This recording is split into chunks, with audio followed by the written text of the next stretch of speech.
What is it about the canoe that makes it such a symbol of this nation?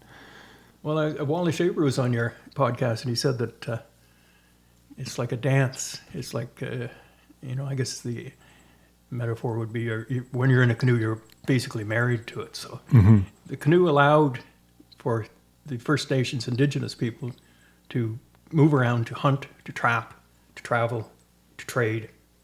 When the settlers came, it got them to where they were going to settle. It was so much a work vessel for years with the timber trade, of course, fur trade, of course. And then it became recreational, increasingly recreational. And I think it became part of who we are, that we can, in a time when we're trying to be more environmentally friendly, we can take the most environmentally friendly transportation anyone has ever come up with. It has a complete indigenous connection, so it has that going for it as well at this time of reconciliation. And we can go off and we can vanish. And we leave behind our cell phones, I hope. And we leave behind our so-called troubles and our worries and thinking about inflation and that. You just let nature swallow you up. And it's the most healing, refreshing experience anybody can have. Yeah, I'm trying to remember the exact quote from your book. It was you who said it too. Is that, it used to be a vessel for getting places, and now it's a vessel to get away. Exactly.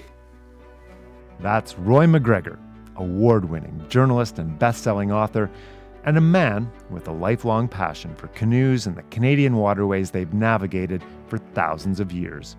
He's our guest on this episode of Explore, a Canadian Geographic podcast. Welcome to all you explorers out there, armchair and in motion. And with summer paddling season now in full swing, I hope many of you are in motion with a paddle in hand on Canada's glorious lakes and rivers, letting nature switch off your worries for a while.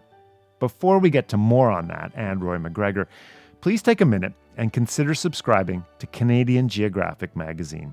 It is truly one of Canada's great magazines, an important voice of independent journalism, producing award-winning writing and photography about Canada, its wildlife, environment, people, cultures, and more. Our guest today, Roy MacGregor, wrote for the magazine earlier this year. That's the quality of writing you get. An annual subscription is $28.50 for 6 print issues and full digital access, and you get a handsome wall map of Canada. It also makes a wonderful gift.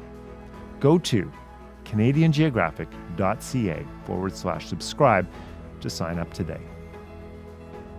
And today we are doing our second episode on canoeing. If you didn't listen to the last one with canoeing legend Wally Shaver on his love of the Des Moines, the last of the wild rivers, definitely check that out. It's inspired me to do a trip on the Des Moines next month. Our guest today is one of Canada's most celebrated journalists, authors, and columnists. Roy MacGregor has spent decades at the top of his game, covering everything from politics to hockey to reconciliation to the many strains of life that make up this wonderful and complicated nation of ours. While he wasn't technically born in a canoe, growing up in and around Ontario's Algonquin Park, he wasn't really that far off. For as long as he can remember, he's had a self-described love affair with the canoe and all it represents. Among his many best-selling books include Canoe Country, The Making of Canada, and Original Highways, Traveling the Great Rivers of Canada. Roy MacGregor, welcome to the Explore podcast. Oh, thank you, David. Well, it's great to have you here. We're in the midst of a series of conversations about canoes and canoeing, and there's no person I'd really rather talk to, I think, than you about that. You've obviously written some great books about that, and canoeing's been a part of your life, clearly, for a long time. There's awful lot of people out there who are far superior canoeists, have done a lot more. But I would call myself a passionate canoeist, lifelong. Yeah. Are you going on a trip? Have you been on a trip? No, my partner, of course, was my wife, who I lost last year. So Sorry. I haven't been on one for that year, and I haven't even paddled so far this year. But I've got to get going. We went over to the cottage, which is in the north end of Muskoka, at the edge of Algonquin Park, and I'll do some paddling there. As for a trip, I had to cancel one last summer, and I think I'm going to start working toward one because they're so special. Yeah. There's nothing that You don't have to have a big trip. You can go for one night and have a special experience. No, exactly. And we were, obviously we're here in the Ottawa area, and we just spoke to Wally Shaber and the Des Moines River and the Coulange. And those are all just a few hours away. And those are all could be 3-day trips if you want, or even, Well, I lived on the Des Moines and been on the Des Moines with Wally as well.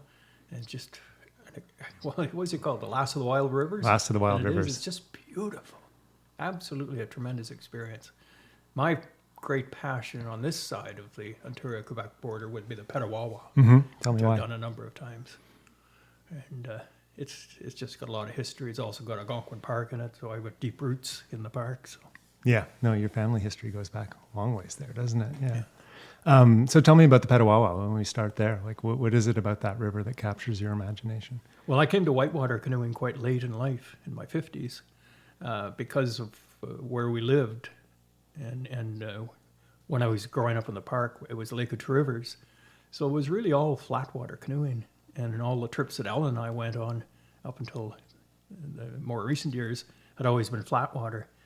And then a fellow called Phil Chester up in Deep River, he got me thinking about whitewater. Took me out in the Petawawa, took me, my son and a friend of his, and 4 of us went out and showed us all kinds of paddling tricks. I really started to get excited. And so to do the Petawawa the first time and the second time and the third time was fantastic because you get better and better. It's it's not the toughest river in the world, but it's one of the most fun rivers, I think, to run. And also I had the tremendous privilege of taking Graham Fraser and his family up there to the place where... fellow journalist. Yeah. So his father had drowned there, of course, and he had been editor of Maclean's. And Blair Fraser was a very well-known Canadian. And... somebody had taken the plaque that was there to both to honor his memory and to warn canoeists, like, if you're not up to it, don't try to shoot this one. And they'd thrown it away, but somebody found it. It was thrown in the water, but the water went down, and one of the canoeists saw a glitter, picked it up, returned it to the park, and then we were able to get it and take it back and reinstall it. And it was a very emotional time for the Fraser family. Oh, amazing. Yeah, amazing to have been a part of that. I want to sort of go bigger picture here, because I'm trying to think of a country or a nation has been so tied to a vessel as Canada has been with the canoe, and one that's sort of gone through all stages of what this nation has been too. Is there one? I mean, it's hard to think. I can't think of one. There may be one, but we're not thinking of it. It's just that, I in that book that I wrote, I said, no canoe, no Canada. Right. Which got me thinking, well, no rivers, no canoes. And then I wrote a book on the rivers of Canada. Yeah. And I think that as a symbol, it can't be beat.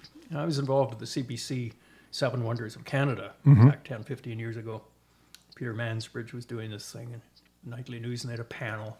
We were supposed to pick the 7 wonders, and some of them are obvious. Niagara Falls, of course, and the Rocky Mountains are going to be in there.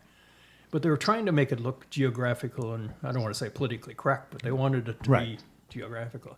And it struck me that one of the 7 wonders of Canada is the canoe, which has no geography, really. Right. You don't locate it anywhere. It's everywhere. Right. And so I argued long and hard in favor of the canoe. And when the conclusion was they finally announced the 7 wonders of Canada, guess what was they called number 1, the canoe? There you go. Yeah. It also struck me reading, both your books on the rivers and on canoeing. They're just both filled with super thoughtful, reflective quotes from people. And I think that goes back to the getting away aspect of it. Like it puts you back into your mind space in a way that's incredibly healthy.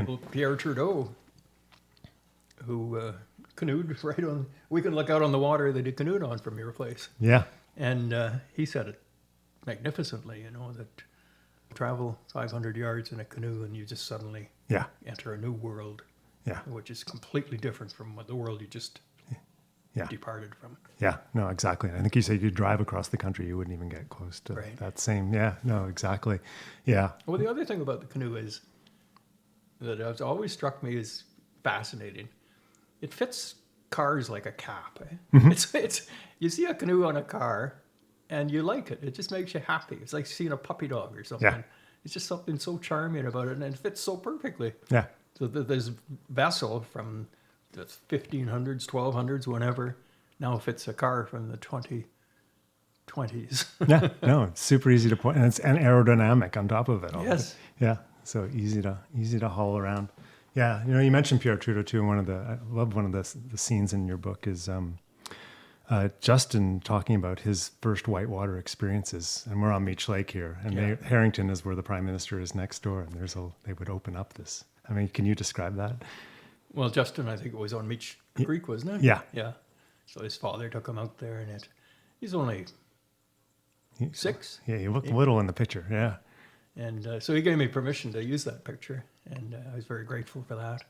And it just shows this kid, it's like he's suddenly found the greatest circus in the world, and his eyes are just so wide open, and he's so excited, and all there, they're just coming out of a run. They're coming off the crest of whitewater. It's a very powerful picture. And as Justin says, it just opened up a world for me that I've loved ever since. Yeah. No, very true.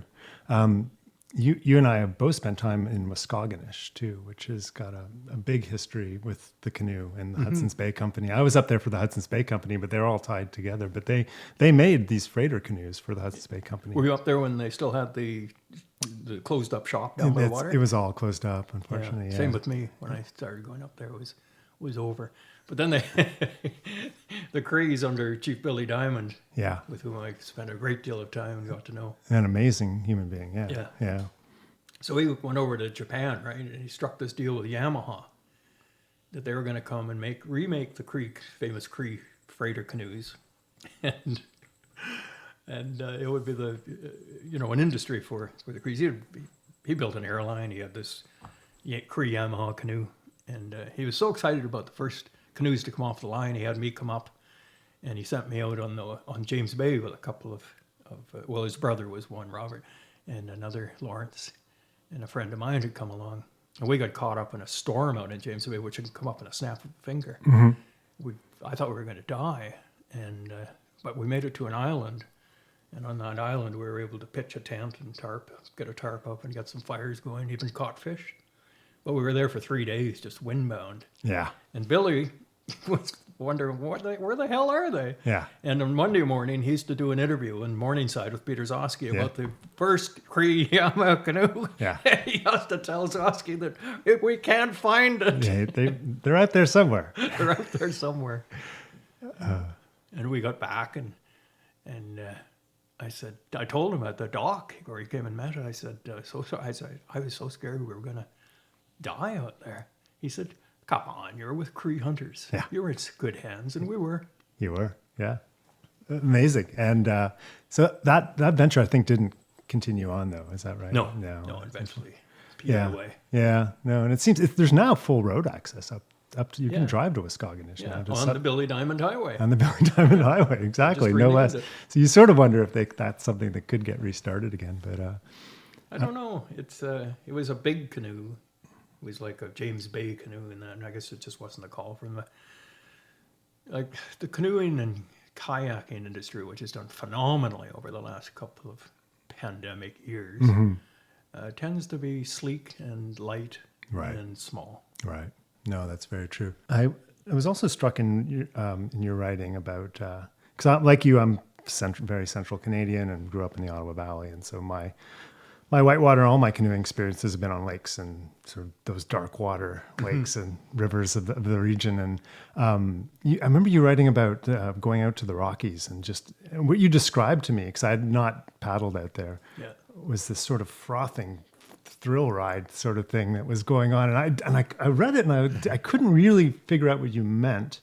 And then I paddled the Wind River out of the Mackenzie Mountains and I got it immediately. It was you're not paddling, you're flying. Oh my God! Yeah, you're in the air and you've taken off. It's like that great French Canadian myth about the flying canoe.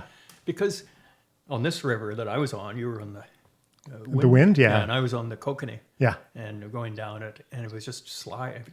You never had to dip a paddle in the water because mile after mile, kilometer after kilometer, it just carried you along. But you could look down, and it was like looking through glass all the time. A green bottom, but you could see, and you couldn't really tell the depth. And you'd sit there and think, as you look down, you think, am I going to scrape bottom? But you could be 6 feet away from it, or 8 feet away. Yeah. And so you get this feeling very much so, and I think you just described it. You really think you're flying. Yeah. No, You're not paddling, you're flying. No, I compared it at the time to being almost like in some water ride at Disney World, which I think almost does a disservice. But it was just this. I've never had so much fun doing whitewater in my life. It was absolutely spectacular. Yeah. I was in one of those single canoes where you ride a saddle. Oh wow, yeah. I've never done that before, and they have a high bow and a high stern. Yeah, kind of banana looking. Yeah, Very banana looking. Yeah. Yeah. How was that? It was fun, yeah. Yeah. But I still prefer the other. And I prefer paddling with someone. Yeah. I mean, if you're not sharing your canoeing experience, you have to share it, I think. That's the best part of it. To be able to talk about it later on over a drink, or just a memory of, remember that time we went down the Petawawa or the Des Moines, whatever. Yeah. And there's that, and Wally talked about it in his interview, there's that teamwork aspect of it too. There's just, once you get into that groove, it's such a great feeling. Yeah, doing the portage, isn't that nice? Ellen and I think we were a good team because we just got along well and both worked equally hard. Right. Except she did the cooking. Yeah. Yeah. And Wally knew Ellen, I think, from way back, right? Yeah, they went to camp together. Yeah. So her experiences in this area go way back too. Yeah. Yeah. What was a favorite trip for the two of you? The northern part of Algonquin Park into North T Mm-hmm. and along the Lemab River.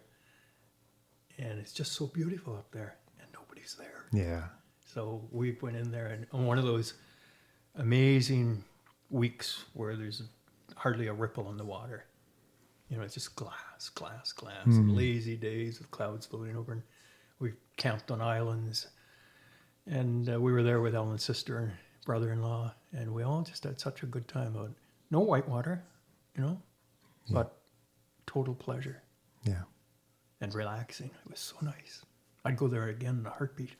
Yeah, no, it's amazing. And to be, that's the beauty of the Canadian wilderness is you can be in places and you're all alone. Like you're all alone. We were all alone on Big North T Lake. That was amazing. Yeah, I did, when I was younger, I did a lot of trips up in La Vérendrye, which is sort of...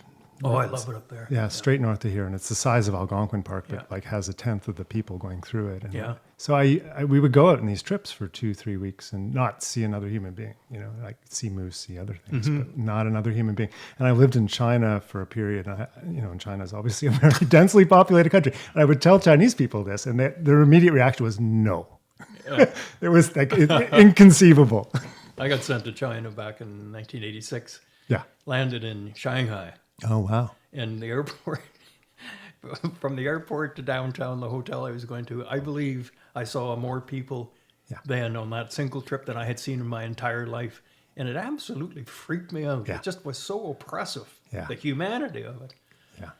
Yeah. No, we were in Beijing for a couple of years. And again, being a Canadian kid who's, grew up in the wilderness and stuff, it's, there were between Beijing and the port city, which was right next to it, there's the population of Canada. Right. Oh yeah. and not a lot of grass and not a lot of trees and not a lot of so. Well, we don't appreciate our vast wilderness enough. It's really a shame. It's yeah. I just wish more people would do it. And I think if there is one silver lining of this damned pandemic, it is that people started traveling into the woods behind their house rather than off to Italy or off to France and that. No. And while I understand perfectly why anybody would do that, I went to Mexico myself during the March break with my teacher daughter and her family. But there's nothing, I wouldn't trade that beautiful week in Mexico for a week along the Des Moines. No. It's a totally different experience. No, and we saw it up here too. And not only so we're in Gatineau Park, but not only were there more people up here, but it was also a much more diverse group of people than we usually get to, like much more diverse. And I was like, that's great, right? Yeah, well, I think if you travel through Algonquin Park, or even if you go to, some of the parks in downtown Ottawa, Canada area that I live in, the multicultural aspect of those people who are using the parks. And I would even suggest in a place like Ottawa, recent immigrants far outnumber the so-called, who's that awful line, old stock. Yeah. And that's wonderful to see. Yeah. And in Algonquin Park, especially during the fall leaves tours, it's just bus after bus after bus of not necessarily new Canadians, but the kind of Canadians that when I was growing up in Algonquin Park, you didn't often see or ever see. Right. It's terrific. Yeah, no, it's crucial too. And we've talked about this at Canadian Geographic, but because especially the kind of canoe trips we've talked about too, it's either the Indigenous people who live in those areas that do it, or it's white people with money, right? Basically, Exactly. And there needs to be, if this country is going to keep buying into the importance of this wildlife, everyone needs to be a part of what that has to offer. Well, I believe it should be part of the curriculum. Yeah. And a lot of people would argue that. James Raffin, Wally Shaver, Becky Mason, they would all agree that there should be some kind of capacity for, let's say, high schools to get kids introduced to the parks. Now, there's an issue, David, that you know very well. That's the culpability or the liability. Yeah, it's legal stuff. And there have been bad things happen. I think there was one just last summer or 2 summers ago in Algonquin Park where kids that they were checked off as having passed a swimming test and they hadn't. Right. And a tragedy happened. But I think it can be done safely. I mean, first of all, who among us so-called canoeists, smart canoeists, hasn't tipped? Yeah. You learn how to survive it, what to do, Yeah. and you wear a life jacket. Yeah. And to me, part of the canoe experience is learning those kinds of things: how to ride a canoe, how to get out of fast water. I think that a week in the wilderness doesn't have to be that wild. For every high school student in the country should be mandatory. Yeah.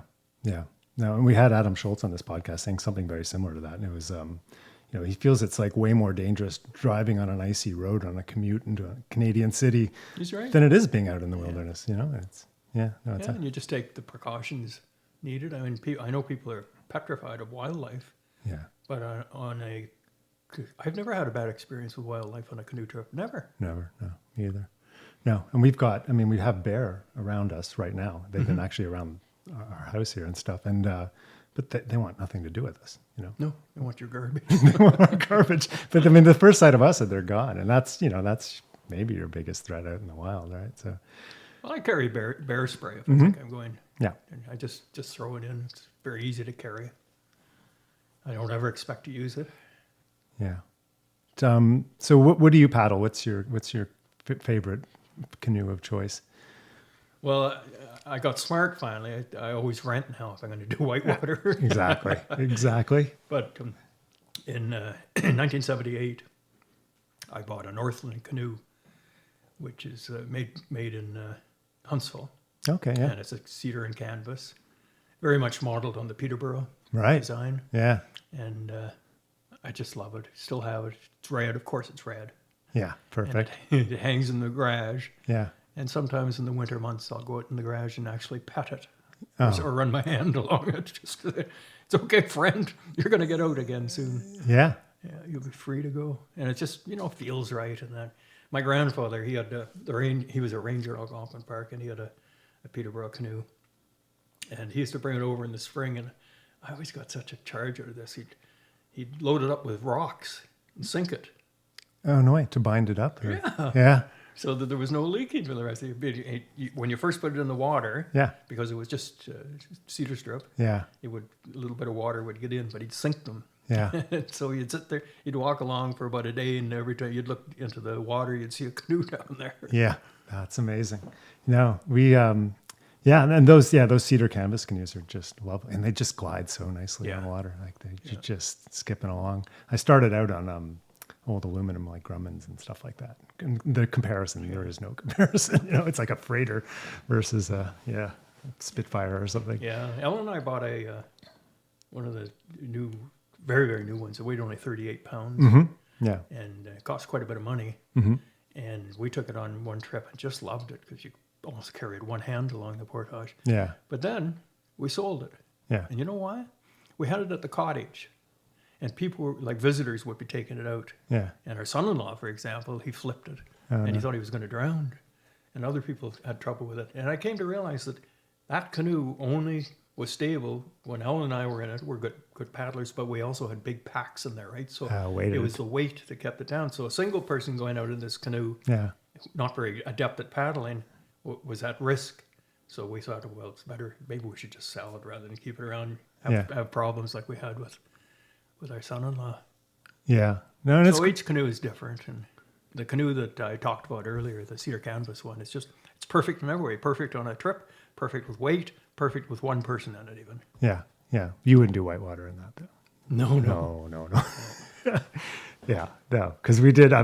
Wally was again telling us about his experiences doing cedar canvas down the Des Moines, and I was like, oh my god. Did he? Oh yeah. Oh yeah, and there's still camps that do. There's a camp I think he mentioned, Quaden or something like that still does an annual trip in cedar canvas canoes down the Des Moines. Which exactly. I was the same. That's why you rent a canoe, a Kevlar canoe, and it wraps around a rock and it springs right back. No, exactly. Yeah, my neighbor calls that painting the rocks. Yeah, yeah. And Northland, I mean, it's nice to see too. I mean, because there were all these, you were talking about Peterborough, which is this iconic sort of, and that was the real first of the recreational canoes that came up in early the last century, right? Mm-hmm. But it's great to see these companies popping up again now too, you know? Yes. Yeah.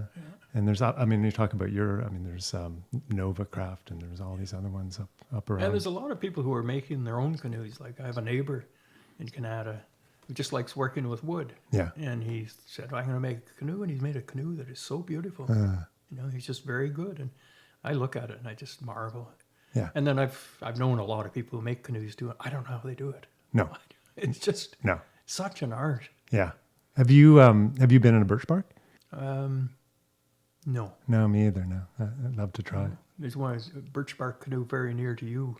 Oh, is that right? In Chelsea, in the visitor center. Oh, right. Built by Chief William Commanda, I believe. Yeah, up just north of here. The Algonquin. I look at that and I think, boy, that would be so fun to paddle in. Give it a whirl. Yeah. They still make them up there too. Yeah. I went up with Max Finkelstein. Have you talked to Max at all? No. He's Tell me about Max. Quite the canoeing legend. And he took us out in the war canoe up and down the Rideau Canal. Nice. Going through the locks in it, 12 people, however many were paddling. I can't remember the number. That was fun too. Just such a feeling of power, eh? Yeah. Where you do get in sync or you get out of sync and you can feel it. You can feel exactly the importance of what you mentioned earlier, teamwork. Yeah. And that goes back again to the curriculum, teaching something to these kids that they will carry for life about how whining doesn't get you anywhere in a canoe trip. No. Working together does. Yeah. No, it's so true. Absolutely true. Yeah. And there's terms for people who don't pull their weight in canoeing too. Like lily dippers among them. You don't want to be a lily dipper. I think that's one of the great phrases in the world, though, lily dipper. Yeah. It certainly is. And you go back to obviously the fur trade and beyond First Nations too, but you hear about those voyageurs and the coureurs de bois doing these trips, and the paddle strokes per minute were, I don't know what they were, like dozens. And then stopping for your smoke every 20 minutes or something like that. Yeah, they had their breaks built in. Yeah. Always have a smoke. Yeah. And little guys too. Yeah. Like the fur trade deliberately sought out Scots from the Orkney Islands because they were short and stocky. Yeah. They could carry these 90-pound packs so easily. Yeah. But they had such a low level of gravity while they were in the canoe that it made canoeing far easier. Yeah. I think that's one of the oddities of Canadian history. Yeah. Yeah. No. The Scots and also a comfort level with treeless landscapes, I think, as well. Yeah. If you've ever been up to Orkney, it's there's not a tree on the island almost. Yeah. The other great historical story is certainly the 1885 expedition to the Nile. Yeah. What a story. I don't know why that's not taught in schools. Yeah. Because it is such a story. The importance of the canoe in putting down the 1870 Red River Rebellion, Louis Riel's first rebellion, was pivotal because they were able to get the soldiers up to Winnipeg through the Winnipeg River, and tough paddles upstream, portage and that. But it was the canoeists who made it possible to put down the rebellion. Yeah. 15 years later, the British general, Chinese Gordon, Charles Chinese Gordon, he's under siege. up the Nile In Khartoum, yeah. in Khartoum. And so there's this thing going on there with the Mahdi. There's like, they're trying to take back from the Brits, of course. Yeah. And the Brits are under siege. The Brits don't know how to get Chinese Gordon out. So they think, oh yeah, we could paddle up the Nile. Remember what we did in Canada? We used those canoeists. Well, in the 15 years that had passed by in that time, there were very few voyageurs, it turned out. The fur trade was wrapping up. Yeah, in a lot of ways. Yeah. So they recruited 300 men or something like that, including one who was supposed to be my granduncle or something, but I could never prove it. Right. From the Ottawa Valley, they were lumbermen, Yeah. some canoeists, some indigenous canoeists, and some people just thought it would be a lark, like some bankers from Winnipeg. Right. And they gathered and they marched them up and down Spark Street, and they sang some songs, and then they put them up for the night. And so many of them got drunk that they couldn't even start out the next day. They went down to Montreal to board the ship that was going to take them to Britain. So a whole bunch of them got drunk then. They had to be replaced. They went and they stopped at Sydney. Yeah. On the way, they were going to get the last provisions in Sydney before departing across the Atlantic Ocean. Some of them got off the boat and got quite drunk. One guy got off the boat, got drunk, and went into a school, threw the teacher out, and started teaching a class to the kids until the police came along. Yeah. So by the time they got to England, Yeah. word was out that these guys were crazy. They wouldn't let them off the boat. Oh, no way. They had made these special canoes, like it didn't look like canoes at all. Yeah. But they were supposedly made for the Nile. So more like a York boat, or what were Yeah, they? much more, yeah. Yeah. So off they went, down through into the straits just before you get to the Nile. Yeah. And they got out and they got into the canoes and they performed quite well. Amazing. Yeah. They knew how to do, enough of them knew how to do whitewater and pole. Yeah. Poling up through the They got the rapids and But they didn't get there in time. And so Khartoum fell, Chinese Gordon was killed, and the Canadians turned out. But it was really a strange story because they decided they couldn't get the soldiers there fast enough, so they rounded up camels. The soldiers didn't know how to ride the camels, and camels have the ability to turn around and bite you. Oh yeah, no, camels are obstinate animals.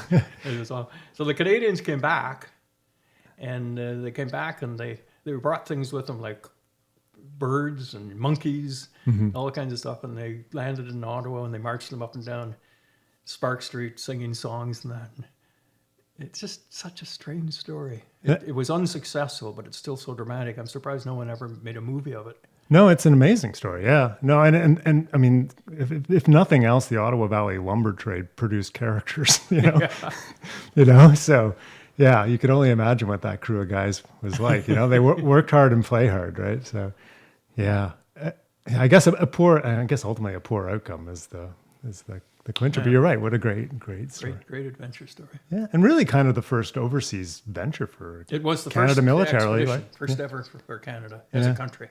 Yeah, sort of so much more attention on the South African Boer War. And, yeah. No, there's some incredible stories. Are there?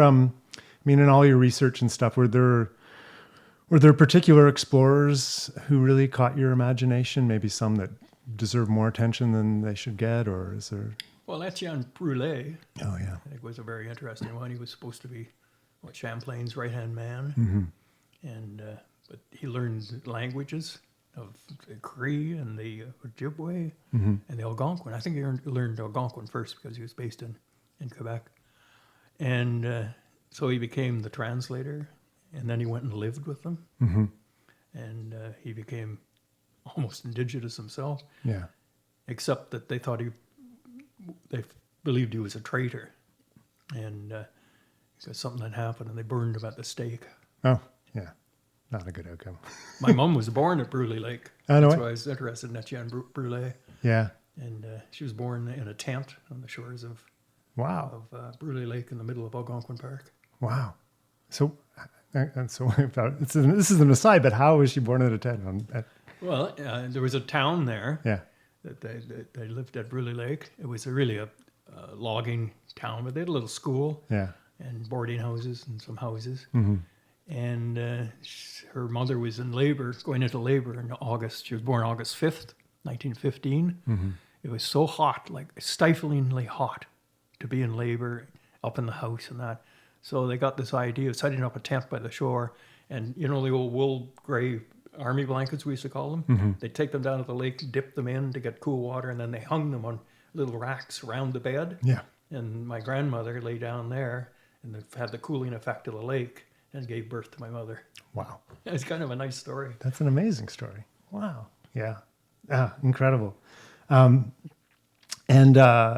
you talk about too about Brûlé and sort of those kinds of characters. And what always strikes me about them and the fur trade is, these crews cutting out from Montreal were going way up into the prairies and back again. Yeah. We talk about our 2-week little adventures down a river here or there. Good Lord, these guys. Yeah, well, I mean, it's just the waterways are so amazing. At one point there was a plan to continue the Ottawa River up into James Bay, and so that you could have transportation on that route to take it in from the north, and that if we were ever at war with the States again. There was a great plan to make a system, somewhat a Rideau Canal system from North Bay area, or Mattawa area, I should say, sorry, over to Lake Nipissing and then down the French River. Down to Georgian Bay, yeah. These never did happen, but the Rideau did happen. And it was set up entirely for defense, started, I think, 1828, finished 1834 or 32. A work of such genius that it's considered a World Heritage Site. Right. An engineering feat the likes of which no one had ever seen. The guy who did it, Colonel By, got no credit and all. In fact, he got his ass hauled back to Britain and condemned for overspending. It was a few £1,000 or something. Yeah. And he never, ever got any recognition, died both impoverished and bitter. And now he's recognized as one of the great engineers of history. Yeah. And these were rivermen who worked on the Rideau Canal too. A lot of them were canoeists, and 1,000 of them. They believe 1,000 of them died of typhoid and malaria. accidents, malaria. Yeah. So there's some unmarked graves and some marked graves all along the Rideau system where they were buried. So it's for something that's really just a tourist attraction. It'd be nice if people were able to understand the labor and what it was like for these. And they were mostly Irish. The Irish were really looked down upon as being third rate or something. Right. Yeah. Disposable, effectively. Yeah. Yeah. People's names like MacGuffin. MacGuffin. Maybe some MacGregors in there too. I shouldn't laugh because it is tragic. No, it is absolutely. Yeah. No, absolutely. But testament to everything you're talking about, Colonel John By, and there's things like the Erie Canal in the States, which doesn't really exist anymore, and this thing is still absolutely a vital. The Rideau Canal is so interesting because if you go down it, it's still handled exactly the way it was in the 1830s. You got these guys out cranking wheels, and oh my God, and it works. Yeah, no, it's amazing. So I don't want to tie up your time too long, but I do. I mean, the canoe has obviously been integral going back. I don't know. Do we know? Is it 10,000 years? That's the guess that's usually out there. But then who comes up with these things? They're always, the Crees are always said to have lived along James Bay for 10,000 years. Well, yeah, maybe. It's just a figure that's thrown out there. So let's say 10,000 years for the canoe. Yeah. But I bet it's longer. Yeah. No, I've seen there've been massive reassessments just in how long they think Indigenous people have been on this continent, right? Yeah. It's by possibly 100,000 years longer than has been given credit. Really? So, oh, yeah. Good to hear. Yeah. So, no, it's entirely possible. Obviously, the canoeing's very much a part of your life. Where do you see the future of the canoe in this country? Well, again, we're going to talk a little bit about the pandemic. I truly think canoeing and kayaking have been rediscovered to it. No, not kayaking. It was going very strong, but I think canoeing's been rediscovered. And hopefully camping rediscovered. The parks are full. Yeah. Try to book a campsite. In the old, 2 or 3 years ago, you'd phone up and I'd like a place for the weekend. Well, now you have to, the day that it opens, remember that this year? Yeah. The announced opening was February 15th. Mm-hmm. People were already sitting at their computers ready to hit. Like boing. Yeah, it's like trying to get a concert ticket or something. Yeah. It's just amazing. So that's been good. Also, the environment. I mean, I don't want to say the canoe is the first EV vehicle, but it is certainly the first vehicle widely used that didn't start using diesel and gasoline the second it could. Right. Stuck with it. Yeah. That's good. And so it appeals to the environmentalist in us all. Also, the people may work less. Yeah. certainly people are working more from home. They're able to slip away a little more than they should. Maybe some people find that offensive, I know. But at least getting away on the weekends a little quicker. Yeah. So I think the future is very good. Yeah. No, I agree. No, I completely agree. And as a veteran recreational canoeer yourself, for someone who's thinking about getting into this, maybe planning a 4-day trip or something, how would you recommend? I'd go to an outfitters, for the first one anyway, and then you can decide whether you want this for a recreation for life, and you can start buying equipment. I mean, people like you and I, our basements are plugged with extra tents and food barrels. Thank you, Wally Shaver. Yeah. And all that kind of marvelous equipment that we mostly look at now rather than use. But I think you can find a lot of used equipment now. For sure. Yeah. And some of these new websites that are coming up that just, neighborhood shopping are free and that kind of stuff. So I think you can do quite well. But I would go to an outfitter for the first thing because of this. The outfitter not only gives you the canoe and the paddles and the life jackets, that they provide the exact food for your 4 days. And it comes wrapped in packages. It's all done for you. The only thing you have to do is paddle and enjoy. Yeah. No, it's so true. I just think, talking about the pandemic, and there's a lot of talk about mental health and through all that as well. And just, what you can do for your mental health on even a couple of days out in the wilderness is unbelievable. Yeah, and especially for children that, get them away from the devices. Give them a new device that you have to hold with two hands. Yeah. And that you're not allowed to look at because you're too busy looking at the islands and the shoreline that you're passing by. Yeah, just thinking. Yeah. And the last question that we ask everyone who comes on this podcast is, do you have a favorite place in Canada? And can you describe that for us? Yeah, but then I'd be giving it away, wouldn't I? Yeah, well, you don't have to give us directions. I'm going to do it. There's an area, a beautiful paddle called the Barron Canyon Run. And you go up to Acre and you put in and you paddle. The name of the lake is escaping me for the moment. But what you do is you paddle down a little distance and then you bear left and you go to the most amazing falls that I've ever seen. And the falls is like 3 giant granite bowls with the water spilling into each one. And what kids do when they get in there is they put their life preservers on upside down, like diapers, and they slide down the sides of these bowls. And it is, if it were America, it would be the biggest attraction you could imagine, with signs all over like Dollyland and Disney World and that kind of thing. But it's in the middle of the Canadian wilderness. You can hike into it and you can canoe into it, but you can't drive to it. And it's called High Falls. And I've just given away one of the great secrets of life. Well, thank you for that. We appreciate you sharing that, and appreciate you so much for coming on to the Explore podcast. It's a joy to come to Meech Lake. I haven't been here for years, and it's such a beautiful spot and a beautiful day today. It is a gorgeous summer day, so I'll let you get out and enjoy it. Thanks so much, Roy. Thank you, David. And thanks to all of you for listening. If you enjoyed this episode, can you do us a big favor and help us prod the algorithm a bit? You can do that by giving us a glowing review and a 5-star rating on Apple Podcasts, Spotify, or wherever you listen. It helps us to reach a wider audience with these interviews. And be sure to subscribe so you don't miss future episodes. We'll be back in 2 weeks. Until then, when we'll explore again, I'm David McGuffin. I think right now we're enjoying very much looking back at the Earth, and it's just a fantastic experience, and I just can't wait to get back and start telling people We about left Simpson about June the 10th with the Fur Brigade, consisting of a number of yacht boats, each manned by 10 voyageurs. For us Inuit, it means that Inuit oral history is very strong. We flew low over every inch of the country that could be. We were hoping that he would fire at us. I guess 160 dives or so.